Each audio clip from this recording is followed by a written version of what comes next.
All right. Well, thank you for coming. Thank you for doing this. I wanted to talk to you about the movie because I think it's extraordinary. It's extraordinary um, to see a movie that moves you, that affects you, the way this one did to me. I wanted to say something. The title in Danish and the title in English, both are very, very beautiful. In English is because another round means all these characters are gonna get another round at life, and the other one is about binge drinking, the original title, but it is the same thing. It's about, can we get intoxicated with life? Can we take it again? And I wanted to.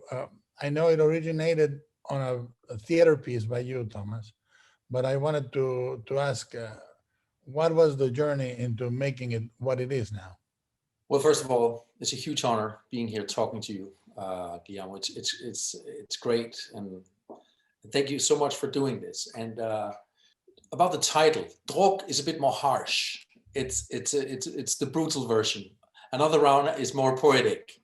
"Druk" is a word that we only have in Danish, which is not translatable. And I guess it's like if you go to Greenland, they have a lot of words for snow. And in Denmark, we have a lot of words for drinking.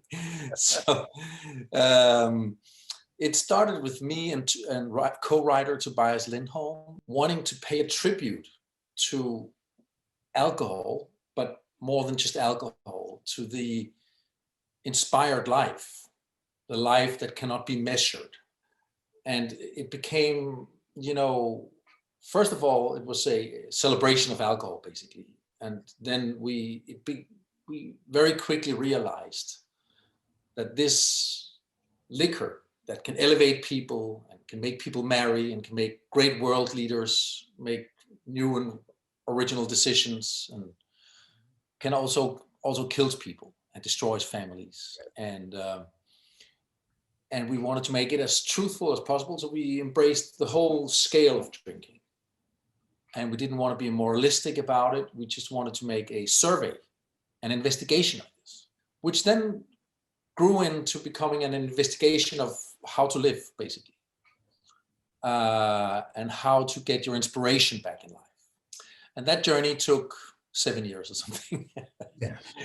Which, because we didn't know the story. The script started propelling when we ran into this theory that people are should have been born with a little bit of alcohol in the blood. And when we set them as teachers, then the ball started to roll. But let me ask you, because you guys are very close collaborators. You guys, I mean, it's a beautiful partnership you guys have. Was Matt involved also in that transformation? Were you involved in it from the beginning? I was involved in the sense that Thomas pitched it to me when it was only a pitch, which is 7 years ago. And as he said, the theme was alcohol. But I also knew that would always, in Thomas's and Tobias' case, that would always be the Kickstarter to make a film about life, which is what Thomas always does. He makes a film about life. But at that point, it was about alcohol. And I believe my character was working in the control tower in an airport, which was obviously a foundation for a lot of interesting stuff if you start binge drinking there. But then it evolved into high school teachers because for two reasons. Thomas wanted it to be a film about friendship as well, so he wanted as many scenes as possible they could have together, so that was easier just to place them in the same work environment. Secondly, it also forces the four characters to constantly be reminded of what they are not anymore. That means they're not young anymore. They're constantly looking at the immortal youth that has life ahead of them. So that was also a strong theme of the film. I found one of the things, I mean, you say, Thomas, two things that are very remarkable. One is we wanted to do it without moralizing, which is extremely beautiful and difficult, because you're dealing, I mean, I was recommending wholeheartedly the movie to a friend, a dear friend, who is in AA, and I was saying, listen, it's not callous of me to say this, it's not crazy of me to say this to you, with everything that you have gone through, still the movie is about life. It's a life-affirming movie. It's incredibly. I mean, the final scene, which we will discuss inevitably, is one of the most extraordinary things I've ever seen on film, ever. Not this year, not this decade, ever. It Oh, truly captures something that is a lighting in a bottle. And this, doing it without the morality, doing it without just saying, look, we are the fact that they're teachers, they are linking to the next generation. And it's talking about generations that are very different, but they are all paralyzed in some way. And this thing liberates them. Did you find it very difficult with your writing partner not to do this, not to say only one of them is going to end well, all of them are going to end bad? Because that was the fear for me. Oh, they're all going to end up in tragedy. we made the decision from the beginning.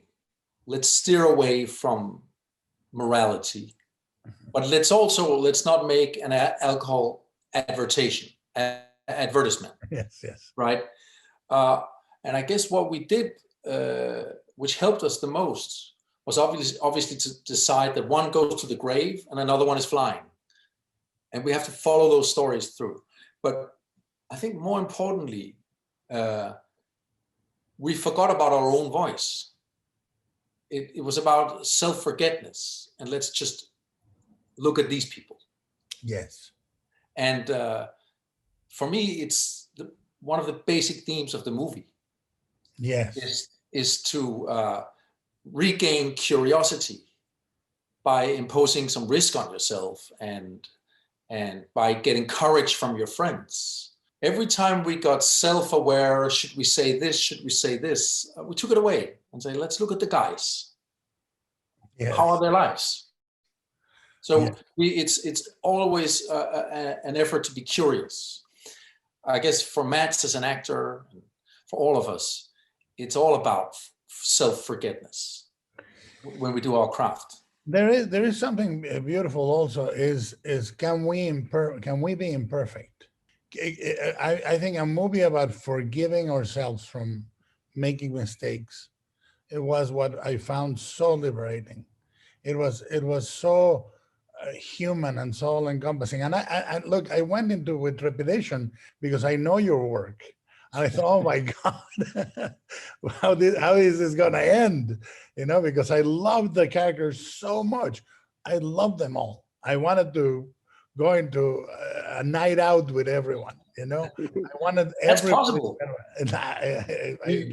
We can set that up, Guillermo. I mean, I'm the drug of food. And I wanted them to all end well, and the chance to forgive each other, to forgive the mistakes of the past, because it's also about facing the future. It came, and we don't need to abound, but the fact that this joyous movie came out during a dark moment in your life, and these are the moments in which one grasps onto lives the hardest, is very, very beautiful. Is this movie keep you sane? As I don't know if you know the details, but I lost my daughter 4 days into the shooting of this movie. That left me insane, yes. Mm-hmm. And knowing what to get up in the morning and do, knowing that there's these people who are my friends who will carry me through the day, Yes. probably kept me from complete insanity, yes. And then when I went to the bathroom, it came back. It did only take 10 minutes of being alone, or 10 seconds. Yeah. But they were there to carry me. And there was a structure. Yes. And it felt meaningful. Mats and I and the other actors decided that if we should continue with this movie, it's because she loved it so much. She sent me a letter before she died about the script that she loved unconditionally and praised. So if we should continue with this, we should do it for her and for her generation to some extent. It's very much a film about youth, but particularly for her. And then it felt that there was a target, something to follow, a reason to take the next step in life. And I think all the love that Mads and all the others, or the whole crew, the production company, all of them, sent out, and all the grief that we all were in the middle of, left us completely disarmed, completely raw and naked. And I think maybe that's on the screen somehow. Oh, it is. It is. And this is one of the things I wanted to ask Mads urgently, because obviously you start with a character that understands only like a binary switch. Either I'm on and I'm alive, or I'm over, and this, the alcohol, graduating it. Obviously, we can talk about how difficult it is to play drunk in a movie, which is one of the most difficult things for any actor and for a director to shoot. But can you tell me, how did you track this character, Mads, because you obviously didn't shoot in order, did you? No, we tried as much as we could, but we only had the school for a certain pocket of time. But I think we did our best to try to shoot it in order. I mean, drunk is one thing. There are certain places, obviously, where we talk about this is drunk, it's nothing else but drunk. But there was also a lot of times where we said there's a certain freedom here. I mean, through the alcohol. But I guess that we did go up and down on the dial. We said 0.05, let's try 0.08, let's try 0.1. But somewhere back in the head, it was not about the drunkenness of it. It was about how free you would be in a scene. How it's pretty much the same thing, but we kind of, at least when it wasn't insanely drunk, we saw it as freedom, as burdenless. And then, of course, a little slur in the mouth, hands that were moving erratical. But for the guy who was just outside looking at it, it could look like freedom and not drunkenness. And I think that was important to all of us, that's the way they could get away with it, right? So they were not just constantly falling, but a few times they were close to being caught. We did a little boot camp. We wanted to see exactly what those levels were before we started shooting. And it's not because we don't know how it is to be drunk between any of these guys who were involved in the film. Yes. But it was for us to see what is the difference between 2 glasses, 4 glasses, 6 glasses. And then we shot some scenes and we added it. And that's the state where you're not like crazy drunk and you don't feel the big difference. It doesn't feel as if anything happens. The next day when you watch the video, then you go, I can see it now. I can see exactly what the difference is between 2 and 4. And that was very helpful for us to dive into. So Thomas could go and say, listen, I think this scene is boring. Let's go up on 0.8. I want some more life in it. And then we had a good idea what that meant. Generally, actors playing slightly drunk or little drunk, we tried to do it in a way that it doesn't come across. You're hiding that you're drunk. That's kind of the rule for all actors, right? That's it. So, focus. You walk a little more stiffly. You talk a little slower, not to mess up too much, and that gets you away.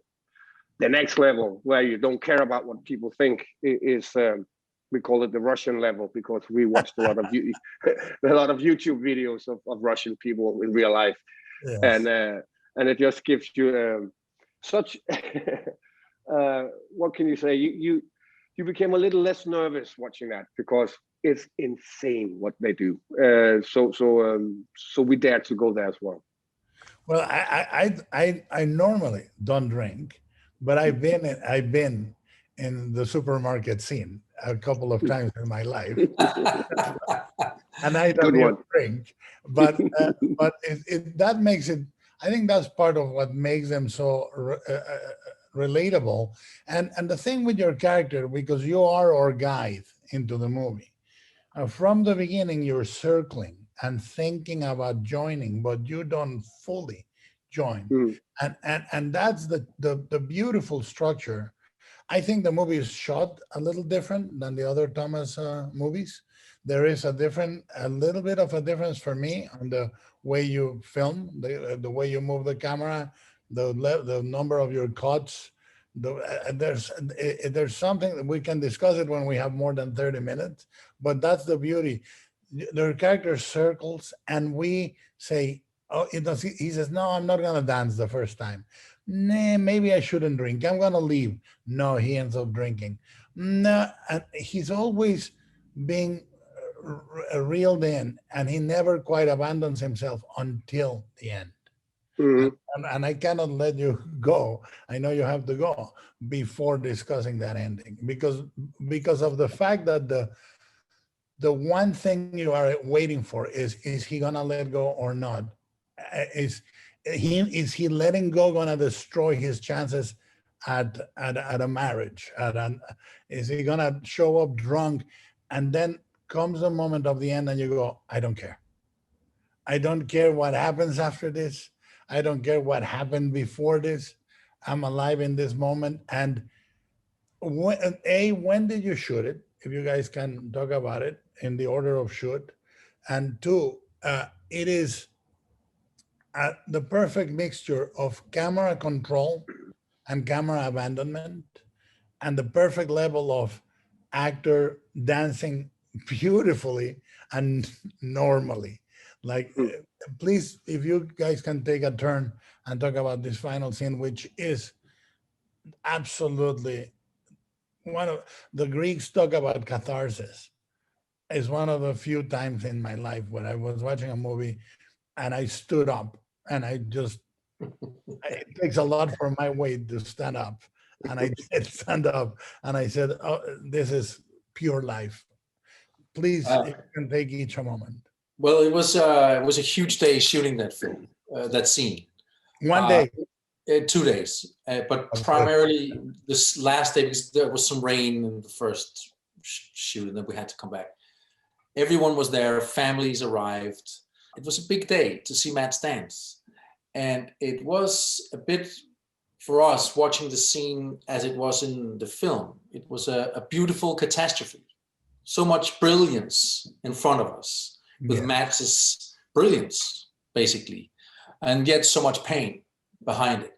And I guess that's what the character feels the same. That's similar to what was going on inside the movie, which made the whole thing very cathartic.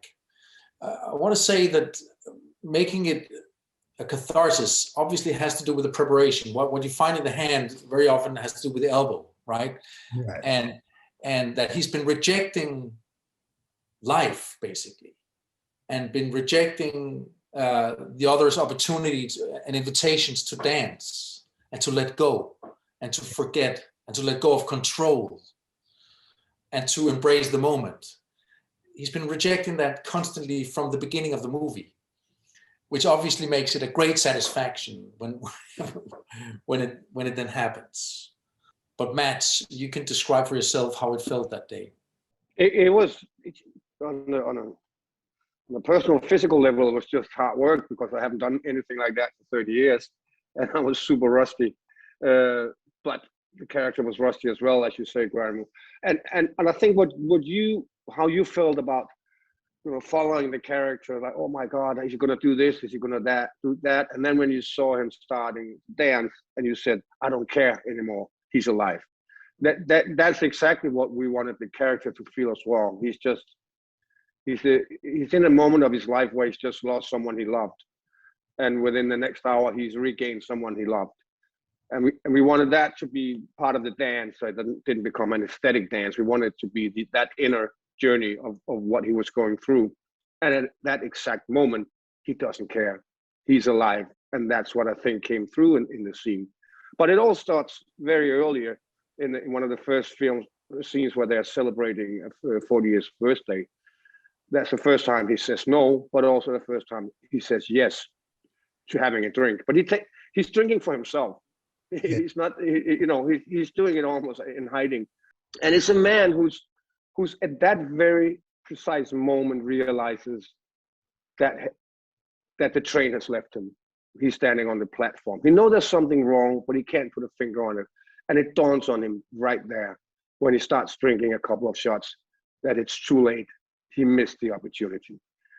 So he has a small breakdown within 19 minutes of the film, which is a bold and radical move from Thomas' side to get to know a character through a breakdown, as opposed to wait with the breakdown when we know the character, right? But it starts there, and then he's the one who initiates the experiment, and he does go up and down, but he never lets go until the very end. So for me, well, what was the question? I love that day. It was a beautiful day. I could tell by the, very rarely I go and watch some of the takes, but I did go in to see some of the moves because it was physical. And I could just tell there was a different atmosphere in that tent than there normally was when we did scenes. It had a bigger meaning than just a scene. It was the entire film that came through, and Thomas's entire journey and his family's journey that came through in that scene. And so it was a very special day. It is remarkable because I always say, as a filmmaker, I say what people watch of my movies, they watch movies and a filmography. But when I watch them, it's biography. It's biography in every single sense. For a director, we're saying, this is my year of not living to give you this little story. This is this and that.